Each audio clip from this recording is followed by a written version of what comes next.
arena. Situation update, please. Getting visuals now, Captain.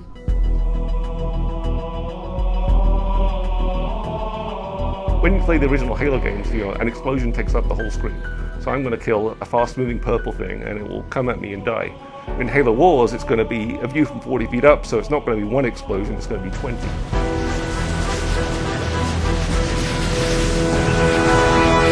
One of the things we want to do with Halo Wars was tell the Halo story, show the Halo universe in a different way, and actually bring strategy gaming to the console. In Halo Wars, you get to control everything. All the grunts and elites and brutes and choppers and ghosts and banshees and all these really cool vehicles, plus a lot of the stuff we've added. Control heroes, you get to control Spartans, you get to control small armies of Spartans. Everything is under your control in a real-time strategy. We wanted something that the fans could see the things that they know and love from a different perspective. Spartan jacking is one of the best things in the game. They jump on top of the enemy tanks and they beat the crap out of the tank, they rip off the hatch, they toss out the driver, they hop inside, and then they take over that vehicle. And people are used to seeing that from a first-person shooter standpoint, where everything's very large. Well, we have all that same detail in Halo Wars. Some of the battles in the game are small, and some of the battles in the game are really big. What's cool about that, at least in the campaign, is that's based on how you play. If you spend more time going to fight the Covenant, you may be dealing with a larger force than if you would have gotten there quicker. And you get those choices, which is, again, the hallmark of a strategy game. How do I want to build my army out?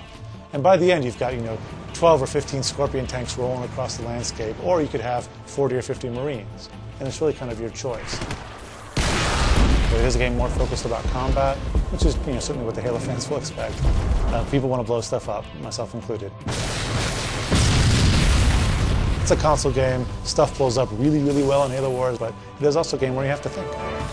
The new part of this game is, for a lot of people, is actually playing an RTS. In the FPS games, you're just using one single weapon and one single tactic. In our game, you actually have to employ multiple strategies on the screen at the same time. You're the general, training units and using those units to accomplish the mission.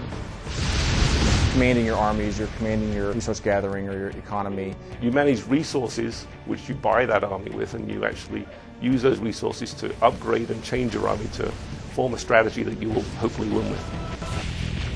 There's a lot of different definitions for armies, right? There's like a teched out army, which is maybe not as big an army, but you've spent a lot more of your resources on technologies and things like that, so it's a very powerful army. And it actually kind of maps into Halo Wars really well, because in our game, the UNSC, the humans, they're the regimented army.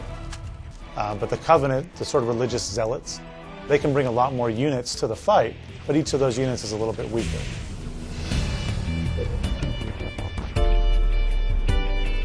Halo Wars is a game about bases. It's a strategy game. I have to have a good base of operations, otherwise I can't field a very good army. You start with just one unit or a base, and by the end of the game, you've got an army of 240 infantry or 5 Scorpion tanks, or choose to upgrade them and make your current Scorpions even better.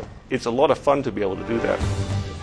I'm actually very happy with the way we've been able to represent all of the economic decisions in Halo Wars. They're faster, it's easier to do. I'm not managing 75 villagers chopping down trees, but the depth is still there. We didn't want people digging in the dirt. We felt that was not what a console player really wanted to do. We wanted the focus to be on combat. It's quick, it's easy to play, but it's very simple.